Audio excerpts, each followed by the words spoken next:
Napakagaling po ng prosecution team. Napakagaling po nila pagdating po sa propaganda sa labas. Alam niyo 'yun?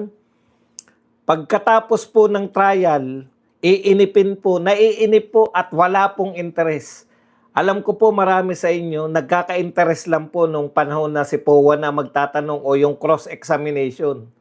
Nagkaka-interes lang po kayo pag yung panahon na yung magtatanong po ay yung mga senador. Pero pag yan, may interest kayo sa mga Tulfo, 'di ba? Kasi baka magwala. May interest kayo sa mga Cayetano kasi may action, 'di ba? Pero pag sila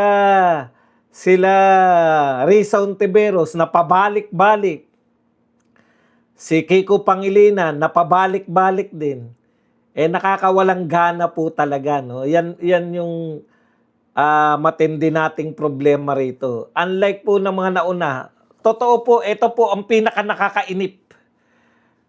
Napanood ko po yung kay Erap, ma-action po yun. Mayat maya po. Parehong magagaling eh. Marami pong drama, hindi po drama sa labas. Yung drama po dun sa loob.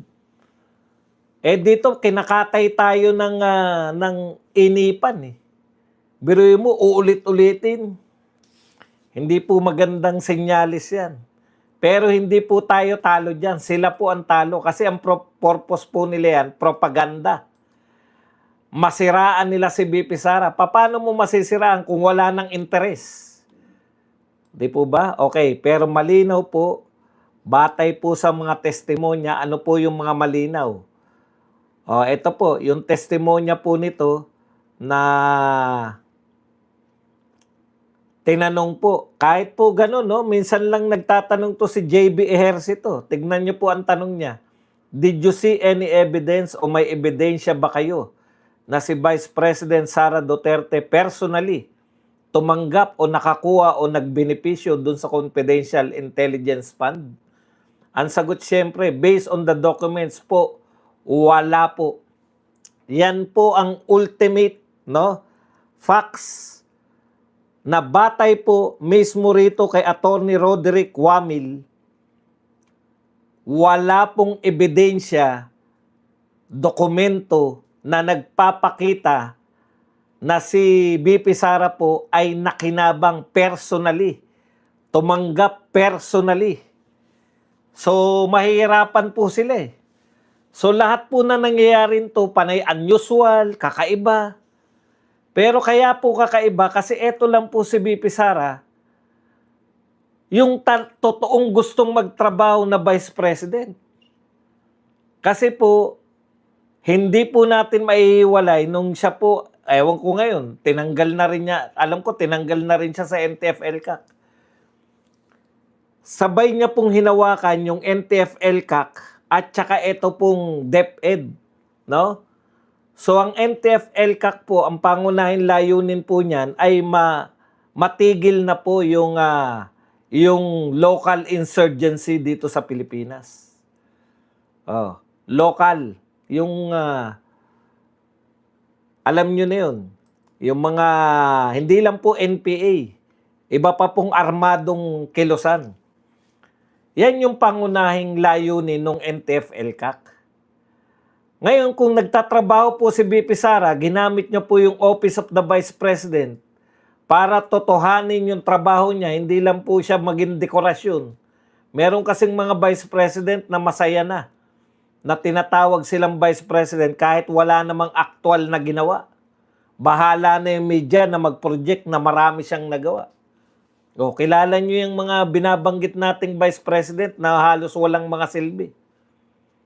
Nangunguna na rin yung taga-Naga, di ba? Umiipa lang lagi, nagpapakain ng anemic na spaghetti, etc., etc.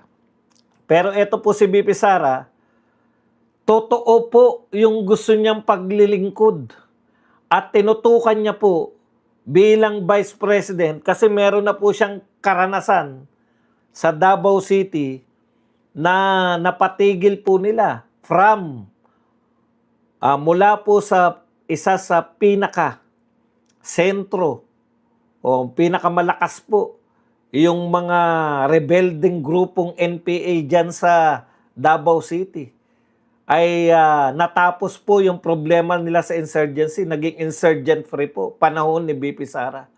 So alam na po, may formula na si BP Sara. Gagamitin yung intelligence o yung confidential and intelligence fund para po magapi. Hindi po yung alam niyo yung matagal na pong ginagawa nila na tatapatan lang po ng puwersa yung mga rebelde. Hindi po tumagal po, naging 5 dekada na po yung mga rebelde. Hindi pa rin po natatalo. Ibang approach naman. Yan po yung approach na ginawa nila sa Davao City. Oh. Kaya po, ganyan din yung gusto para lang po magka-ideya kayo, hindi po ito yung confidential fund, kaya po siya nanghingi ng confidential fund, hindi po dahil sa gusto niya magnakaw. Wala naman pong ebidensya na nagnakaw siya. Wala pong patunay na inangkin niya yan. Wala pong patunay na nilagay niya yan sa kanyang bangko. Wala pong patunay na kanyang pinagpatayo yan ng mansyon. Hindi naman po kasya sa mansyon yung perang pinag-uusapan natin. Ang isang mansyon po sa Forbes Park, pinakamura po na mansyon sa Forbes Park, bilyon. Hindi ka po magkakaroon ng mansyon sa Forbes Park ng milyon lang ang halaga. Bilyon po ang usapan dyan. Oh. Kaya po napakaliit po nito. Yung pong bintang ninyo, dapat iayon nyo rin po yung bintang sa taas ng posisyon ni BP Sara. Kung yung pangkaraniwang congressman nagkakaroon ng collection ng mga mamahaling sasakyan, luxury cars. Kung yung mga pangkaraniwang congressman, hindi naman po nagkakaroon ng mga jets at mga chopper, sangkatutak, mga mansyon sa Forbes Park. Kung magnanakaw po yung Vice President, hindi po 70,000, tsatsina-tsani lang po yan. Yan po, tignan nyo po yung mga napapatunayan. Dito po sa testigo na to, sinasabi ninyo, testigo nyo yan. Pero dahil sa testigo na yan, kay Atty. Wamil, lahat ng agam-agam natin noon, 11 days ginastos yung 125. Illegal ba? Ano sabi ni Wamil? Hindi po illegal ang gumastos ng 125 ng 11 days. So, dyan po nagsimula ang lahat. Sa 11 days, 125 ginastos. Kung ang pinagmulan po nitong issue ng confidential fund ay hindi po, ay legal po pala. Kasi dyan sila umiinog, di ba? Parang pinalalabas nila, ang siba naman yan. 11 days, 125 million. Hindi po pala illegal. Isa pa po.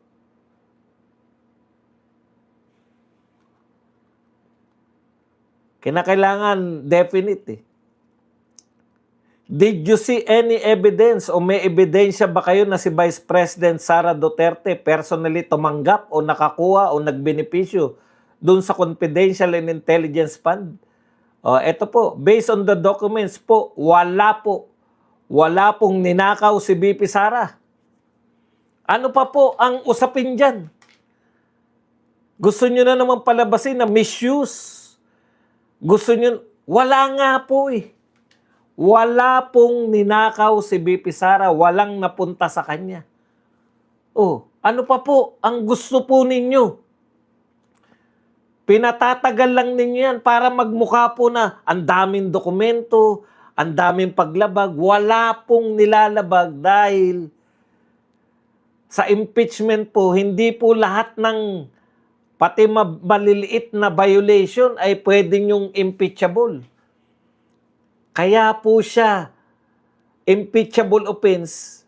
Hindi po lahat ng violation na impeachable. Kung yan pong mga sinasabi niyong misuse ay hindi po binulsa, halimbawa po, pinakaputok na misuse na tinatanong, dinidiinan ni Risa Ontiveros. Oh, yung 70,000 na binigay kay Mary Grace ay pinambili ng gamot. So, ano pong problema? Misuse. Dahil pinambili ng gamot. Hindi daw dapat pwedeng gamitin yun na pambili ng gamot. O, ayon lang yung kay Wamil na hindi pwedeng ipambili ng gamot. Kaya nga iaapila mo pa dahil sa pananaw ni Wamil. Bakit po pwedeng magkamali si Wamil ng kanyang pananaw? Kasi nung tinanong siya nito ni Senator Judge, na napakatalinong Senator Judge, nung tinanong po si Wamil, tungkol po sa nakarating na ba siya sa bundok, alam niya po ba yung kalagayan ng malala na po yung terorismo sa buong Pilipinas? Wala siyang maisagot. Wala siyang karanasan doon. So hindi niya po, sa madaling salita po, wala po siyang ideya kung paano po ginagamit yung confidential fund. Ang sa kanya po, kinakailangan niya makakita na resibo. Ngayon, in absence of official receipt, pwede ba yung acknowledgement receipt? Ano sinabi ni Wamil? Illegal ba ang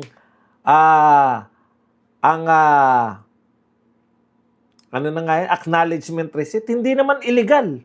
So kung hindi po illegal ang paggamit ng acknowledgement receipt, wala nang tayong dapat pinag-uusapan pa. Di ba? Tapos na. Hindi pala illegal eh.